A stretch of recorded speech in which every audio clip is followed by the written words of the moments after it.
Queridos, eu convido os irmãos a abrirem suas Bíblias em Efésios capítulo 5, verso 18 ao verso 21. Efésios capítulo 5, verso 18 ao 21.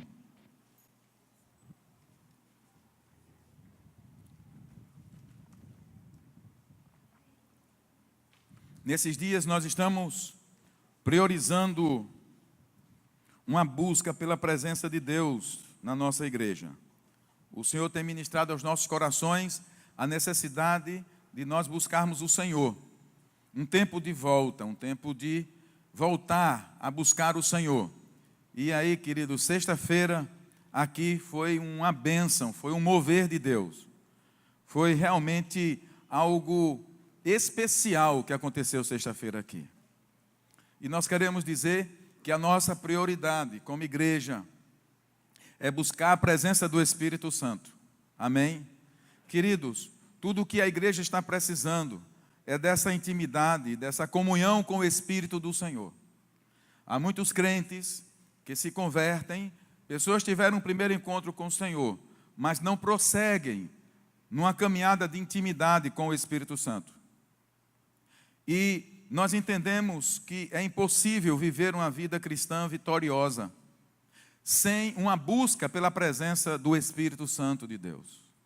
Então, Paulo, escrevendo aos Efésios capítulo 5, ele tem feito várias recomendações antes, e agora ele chega no capítulo 5, verso 18, ele diz: não se embriaguem com vinho que leva à libertinagem, mas deixem-se encher pelo Espírito, falando entre si com salmos, hinos e cânticos espirituais, cantando e louvando de coração ao Senhor, dando graças constantemente a Deus Pai por todas as coisas, em nome de nosso Senhor Jesus Cristo.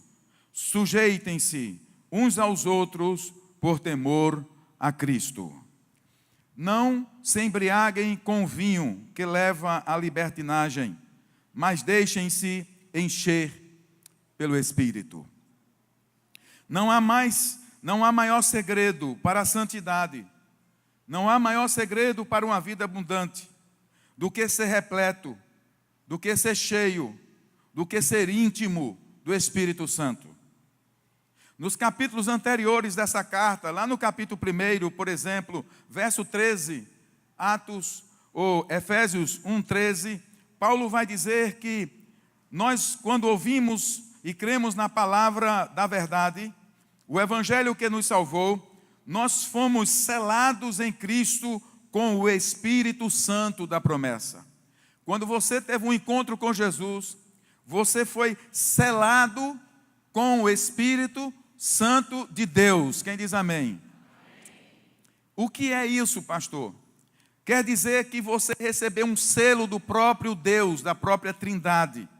Este selo é a habitação do Espírito Santo no seu ser, na sua vida. É algo que você talvez não veja a olho nu, mas é uma palavra percebida pela experiência, mas não só pela experiência, atestada pelo novo nascimento e afirmada pela palavra de Deus. A Bíblia diz, e os jovens estudaram esse fim de semana, nós somos templo do Espírito Santo. Eu gosto da versão que diz que nós somos santuário. Porque quando a gente fala de santuário, você tem um entendimento mais nobre da coisa, um santuário ecológico, não toca, não manuseia de qualquer forma.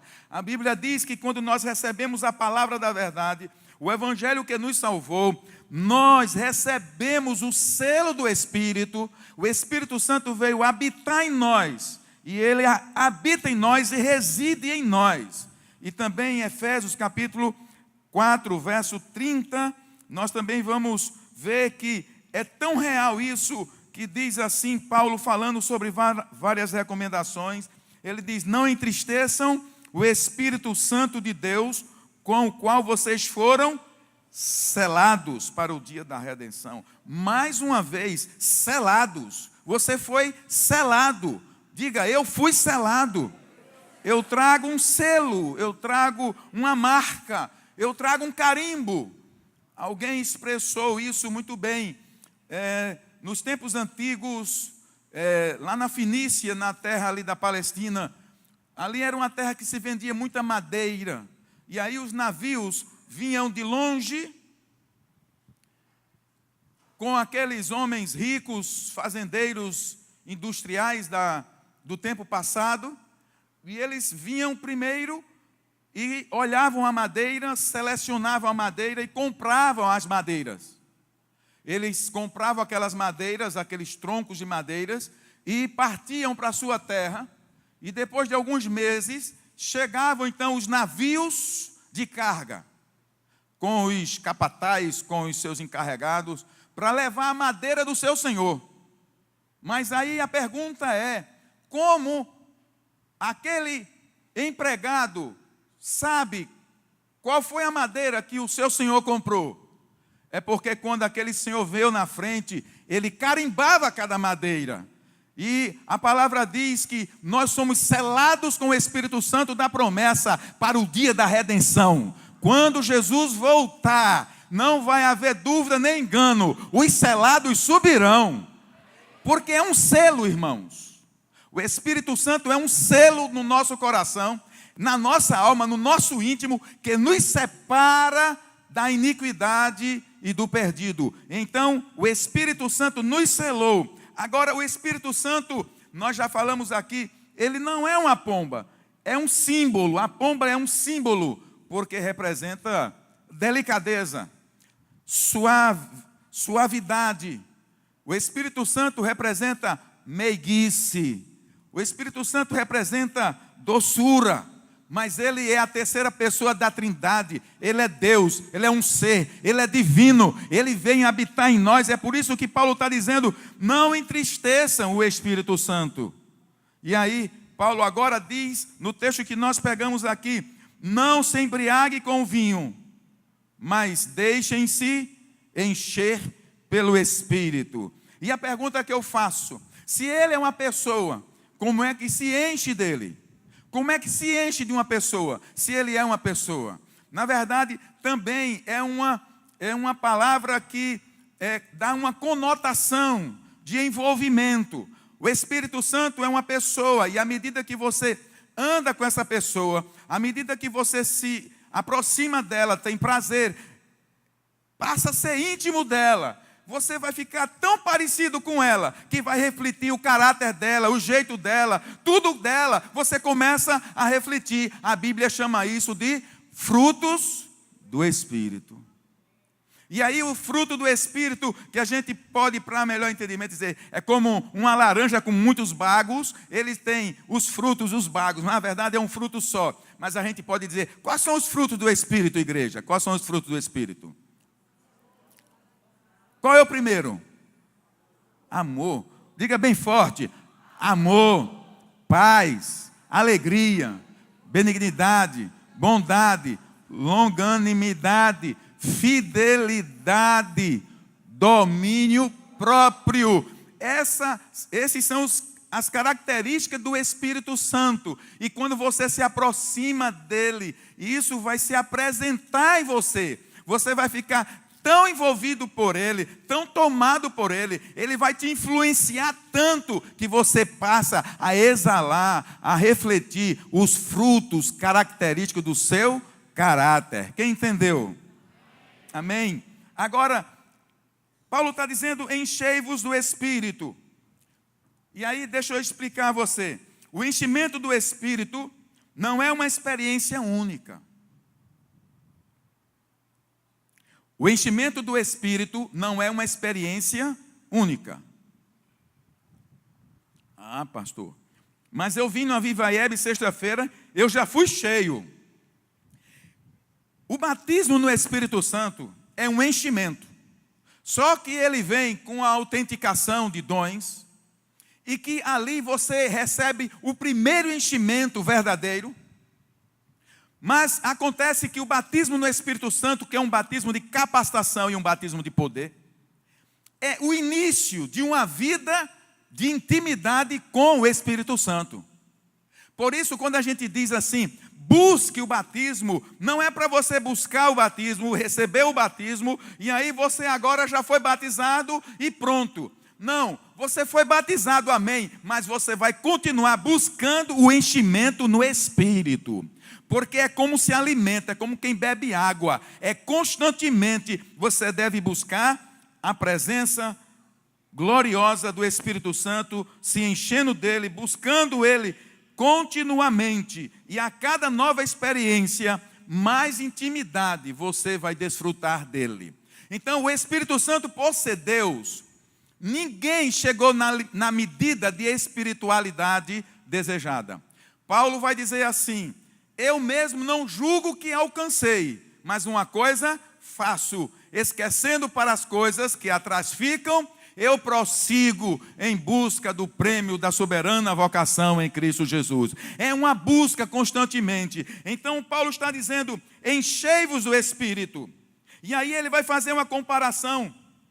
Não se embriague com vinho, que leva à libertinagem, mas deixem-se encher pelo Espírito. Aqui há uma comparação entre a embriaguez do vinho e a embriaguez do Espírito. Paulo começa fazendo essa comparação. Não vos embriagueis com vinho, mas deixem-se encher pelo Espírito. De fato, há uma semelhança superficial entre as duas condições.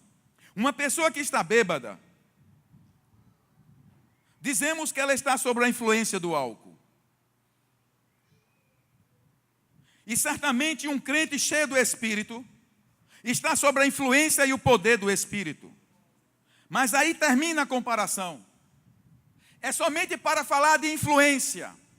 Assim como o álcool domina uma pessoa, você pode se aproximar tanto do Espírito que ele vai dominar a sua vida. Mas a diferença termina, primeiramente, porque o álcool não é um estimulante, mas é um depressivo. O álcool é um depressivo. Ele destrói a capacidade de equilíbrio, de sabedoria, de autocontrole, de entendimento e discriminação. O resultado da embriaguez, diz Paulo, é a libertinagem, é a dissolução, é a depravação.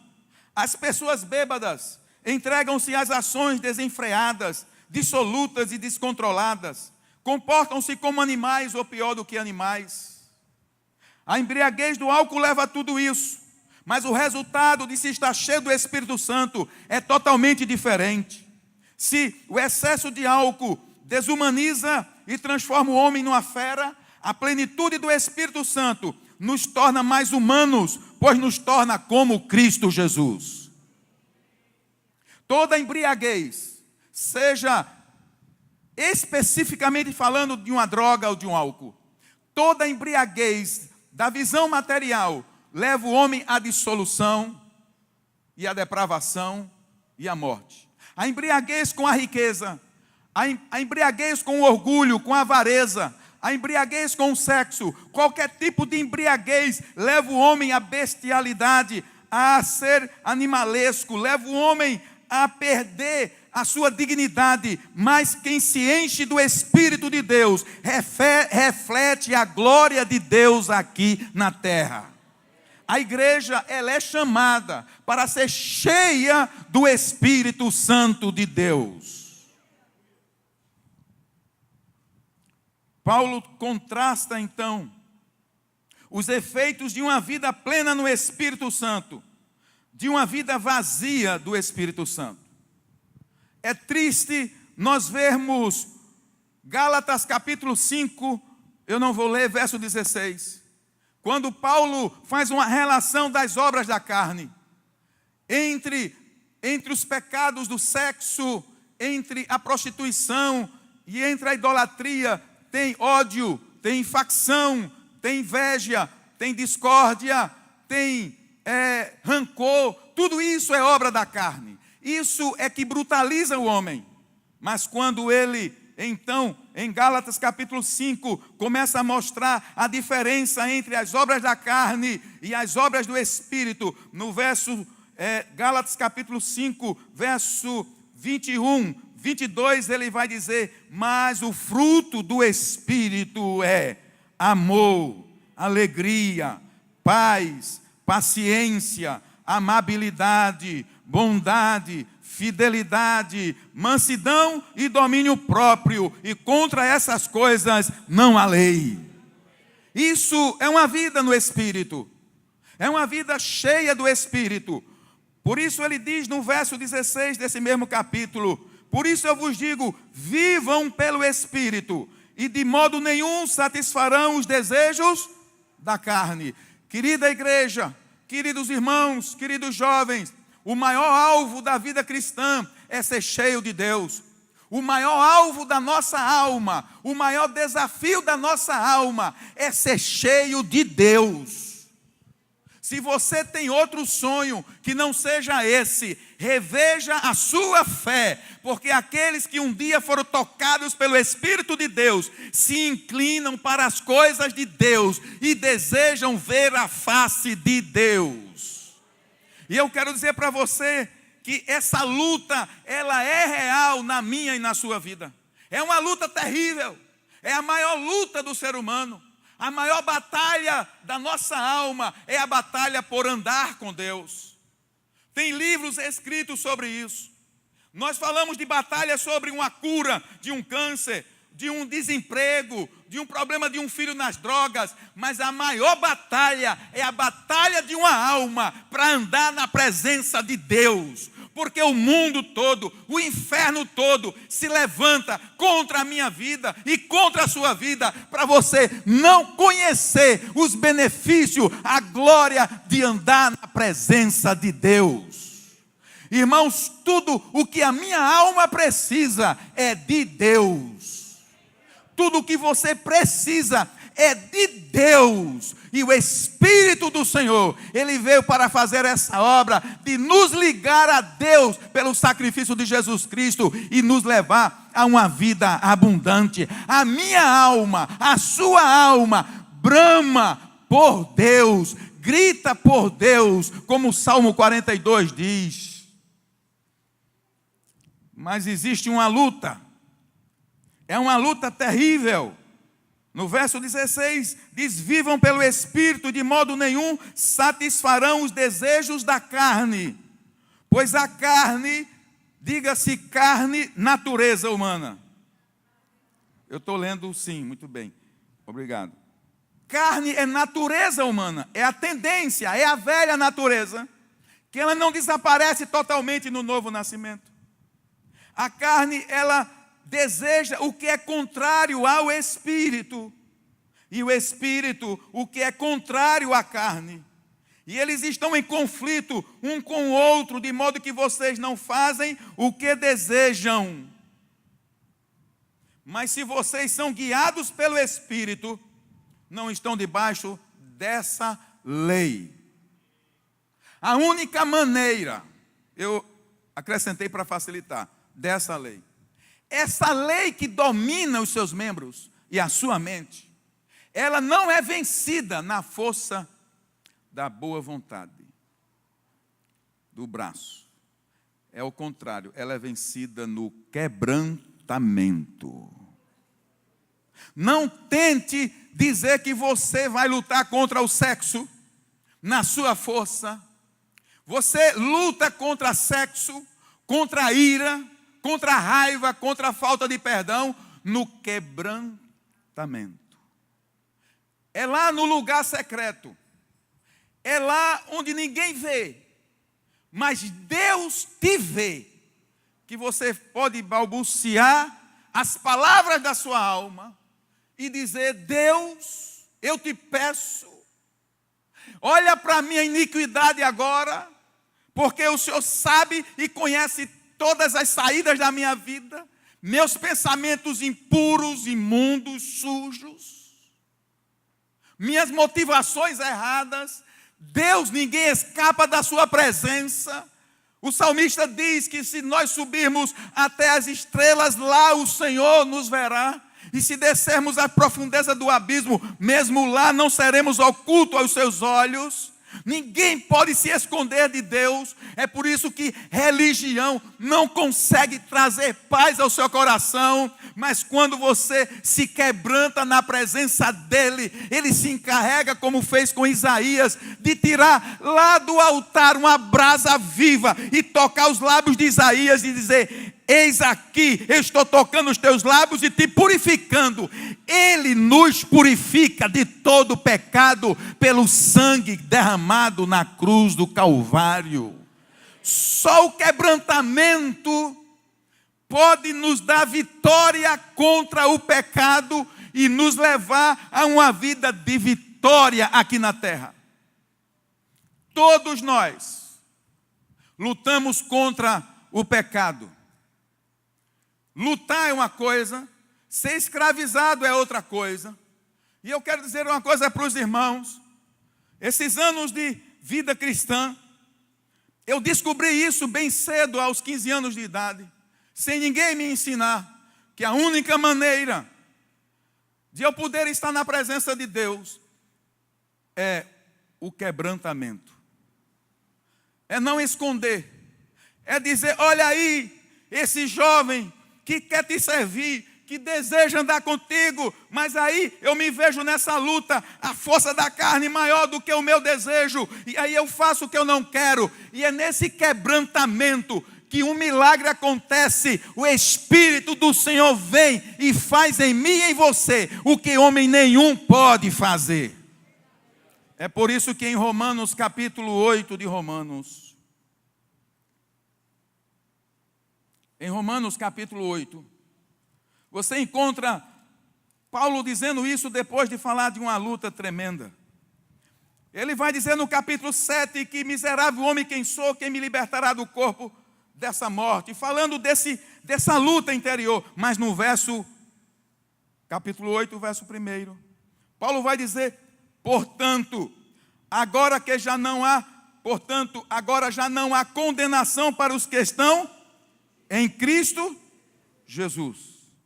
Porque por meio de Cristo Jesus, a lei do Espírito de vida me libertou da lei do pecado e da morte. Porque por meio de Cristo Jesus, a lei do Espírito de vida, diga Espírito de vida, me libertou da lei do pecado e da morte.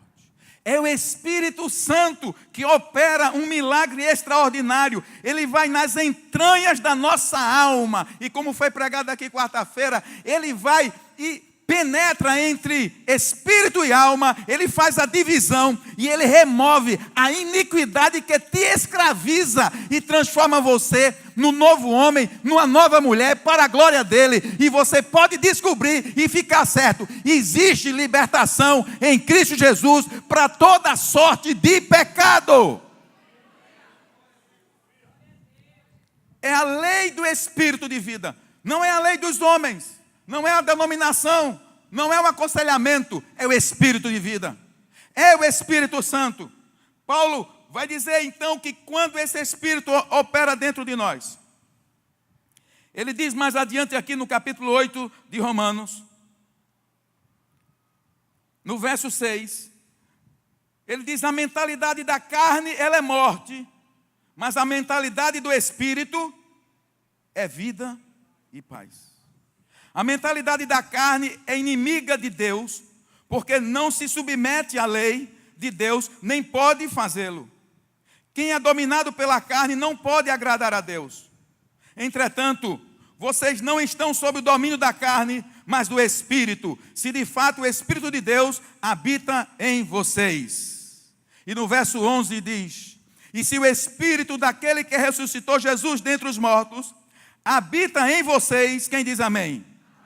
Aquele que ressuscitou a Cristo dentre os mortos também dará vida a seus corpos mortais por meio do seu Espírito que habita em vocês.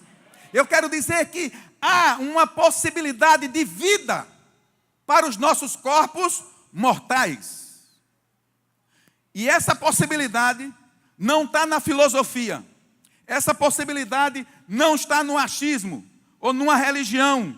Está exatamente nesse milagre do Espírito de Deus dentro de nós. O Espírito que ressuscitou a Cristo dentre os mortos. E se o Espírito, repetindo, daquele que ressuscitou Jesus dentre os mortos.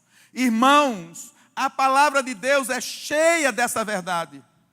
Quem habita aí em você é o Espírito Divino, o Espírito Santo, o poder que ressuscitou a Cristo dentre os mortos, habita nas minhas entranhas.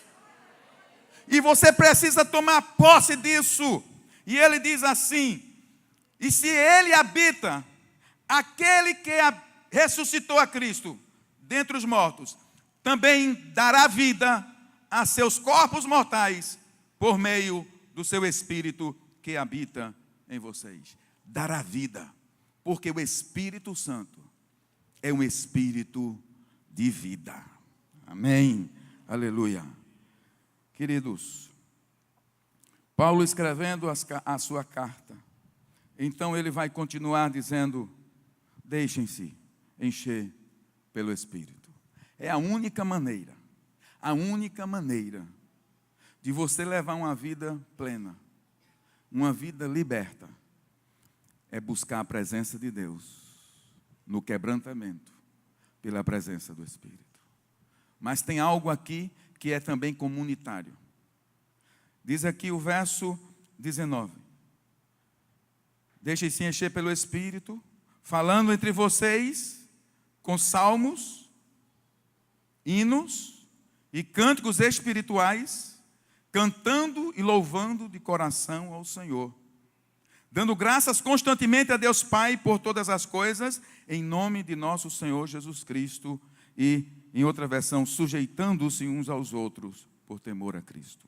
A primeira coisa que nós falamos aqui é falando entre si com salmos. Aqui está falando da comunhão, desse momento de comunhão, falando entre si com salmos. Aqui são os cânticos que nós cantamos uns para os outros, incentivando uns aos outros a buscar a presença dele. Quando há essa comunhão, cantando, enfatizando, incentivando uns aos outros, aí você está abrindo mesmo para que o Espírito de Deus habite. E no verso seguinte ele continua, com cânticos espirituais, com cânticos espirituais, cantando e louvando de coração ao Senhor. Cânticos espirituais, cantando e louvando de coração ao Senhor. Existem duas coisas aqui. Aqui fala de comunhão, de cantar uns aos outros para exortar, cantando entre si, mas também cantando e louvando de coração ao Senhor. Está falando da adoração ao Senhor.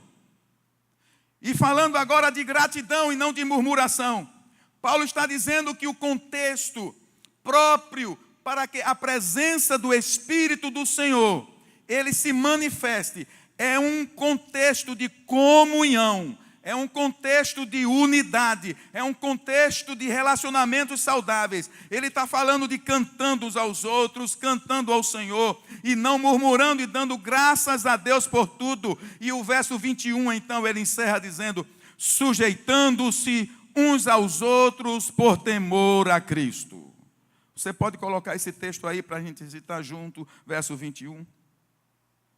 Verso 21, capítulo 5 de Efésios. 5 de Efésios 21. Sujeitem-se uns aos outros por temor a Cristo. Você pode repetir isso comigo?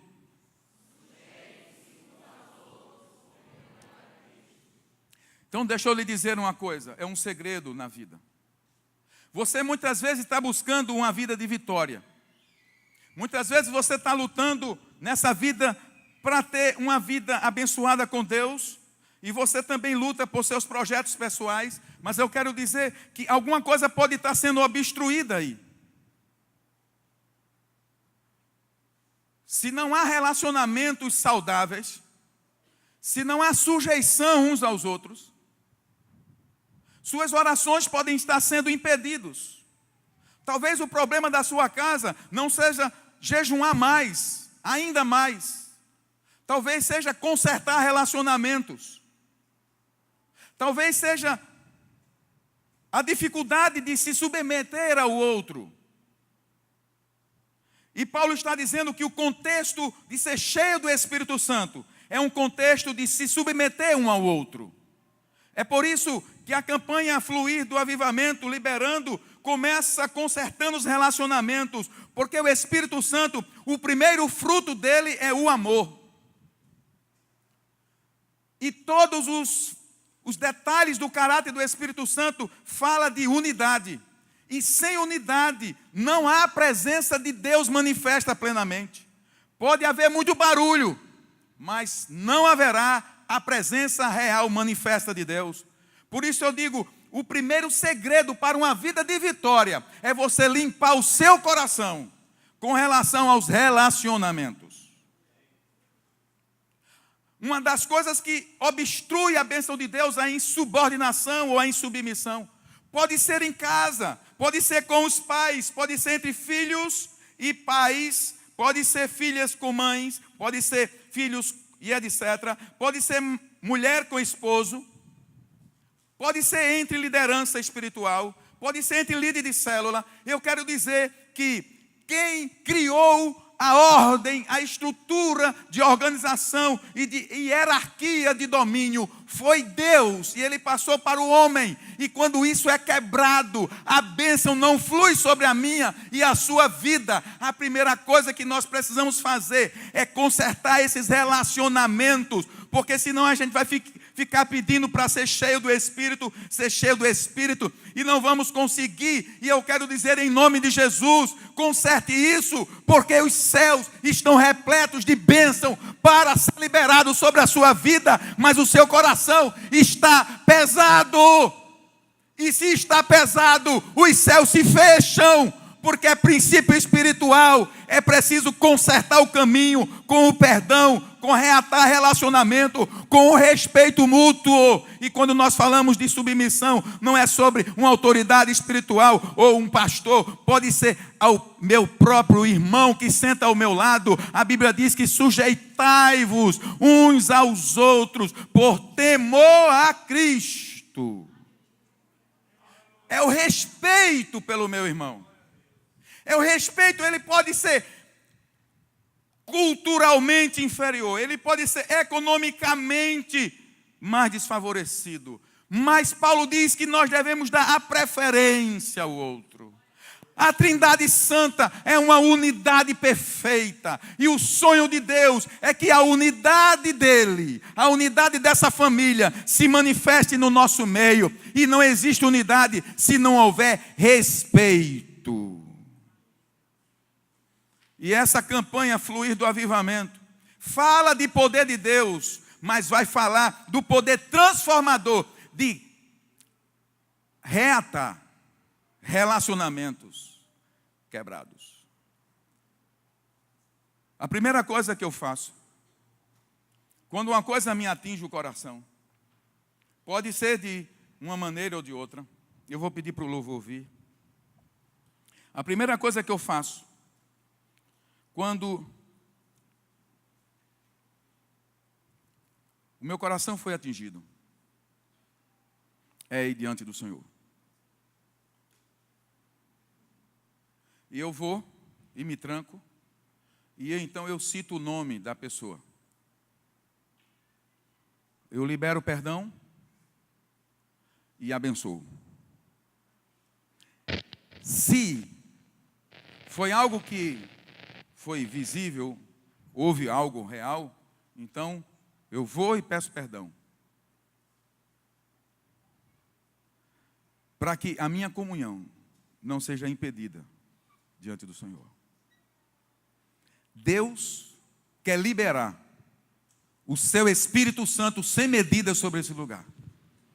E especificamente sobre a sua casa. Sobre o seu lar. Ele quer fazer uma coisa nova, mas nós começamos por consertar o altar. Nós estamos pedindo avivamento, nós estamos pedindo fogo do céu. Quem está pedindo? Quem está desejando? Amém. Mas entenda que esse fogo, ele vem pelo Espírito Santo, e Ele é santo. Aí você se lembra que quando Elias subiu no Monte Carmelo, ou estava lá no Monte Carmelo, e ele foi pedir fogo do céu, para mostrar que só Deus era Deus. Ele constrói um altar, e então ele diz a Bíblia que ele arruma o altar primeiro. Ele arruma o altar, ele pega umas pedras e vai colocando pedras sobre pedras. Ele arruma bem o altar, e depois do altar todo consertado, então ele invoca que caia fogo do céu. Eu quero fazer um desafio a essa igreja, a pensarmos no que nós estamos precisando para ser cheio do Espírito. Veja bem, o verbo está no modo passivo. Enchei-vos. Enchei-vos. Deixai-vos encher na versão NVI.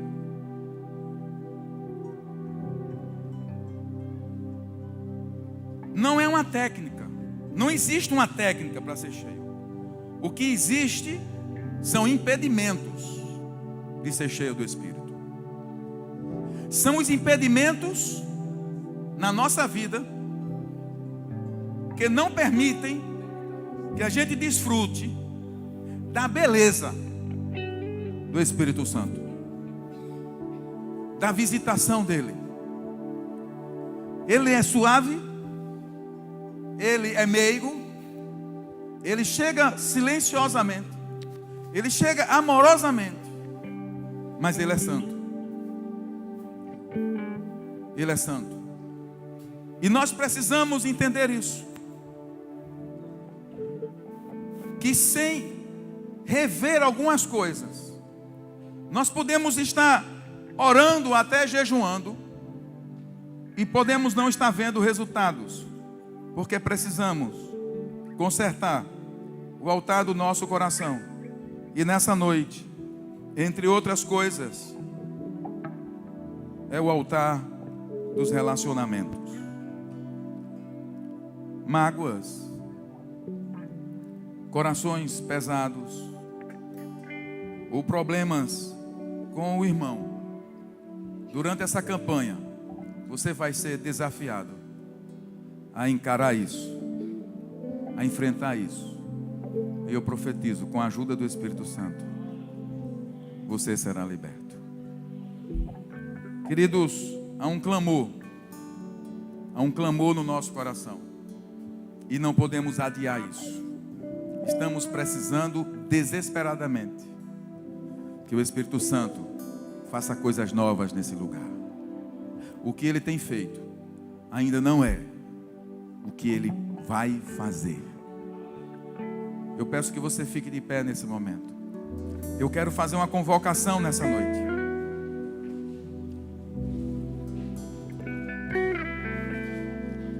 Eu quero saber se você está desejoso de ver algo novo de Deus. Eu quero saber se você está desejoso de ver coisas novas sendo realizadas no nosso meio.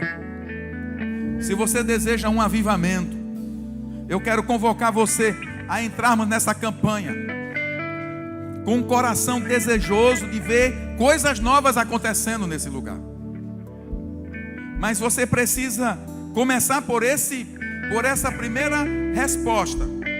Eu desejo, eu quero ver o mover de Deus, porque eu digo para você, a solução para a igreja, a solução para mim e para a sua vida, é a manifestação poderosa do Espírito Santo de Deus.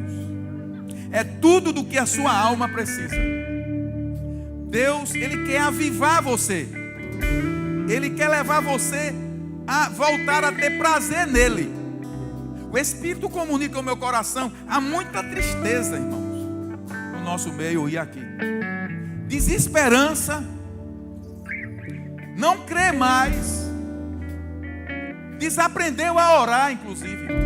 Tem gente que não está tendo forças para orar. Não está tendo impulso. A vida cristã está um fardo. E eu quero dizer, não foi isso que Jesus pregou. Ele pregou um gozo do céu na nossa vida. Ele pregou uma alegria do céu na nossa vida.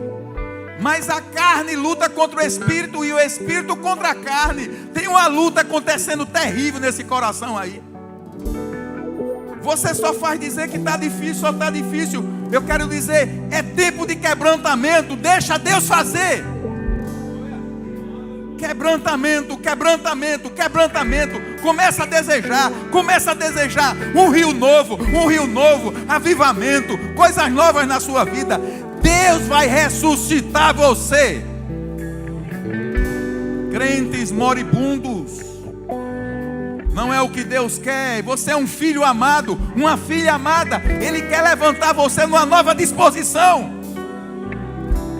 Não tem quem resista a essa iniquidade frequentando o culto de domingo à noite, sem intimidade com o Senhor. Tem que estar lá no lugar secreto, tem que ter prazer na oração, tem que buscar em oração. A igreja está orando na sexta-feira, eu vou correr para lá, eu quero orar também. Na quarta-feira tem oração, eu vou também que eu estou precisando. E aonde tem fogo, você se chega, você se ajunta, porque é uma necessidade. Quando você sair daqui, a maioria ainda vai comer, vai lanchar, vai tomar água. Você precisa tomar a água do Espírito, a água viva. Igreja amada, em nome de Jesus, quem quer ser cheio do Espírito? Quem quer ser cheio do Espírito? Vamos começando a tirar as barreiras, vamos começar a tirar as pedras. Vamos começar a tirar as pedras. Eu profetizo algo novo para a minha vida, algo novo para a sua vida. Vamos cantar nessa noite. Vamos cantar. Eu quero dizer uma palavra para você. Perdão, deixa eu. Para quem se sente fracassado, essa palavra de Paulo vem ao seu coração. Enchei-vos do Espírito. Para quem se sente caminhando assim, sem força, a palavra é: enchei-vos do Espírito. Para os que estão vitoriosos, a palavra é: continuai enchendo-vos do Espírito. Para quem está se sentindo mal, enchei-vos do Espírito. Para quem está com todo vigor, continuai enchendo-vos do Espírito. Aleluia, glória a Deus. Vamos adorar o Senhor. Vamos adorar o Senhor. Vamos profetizar nessa noite. Vamos profetizar nessa noite. Tem uma chuva de unção sobre você, sobre a sua vida.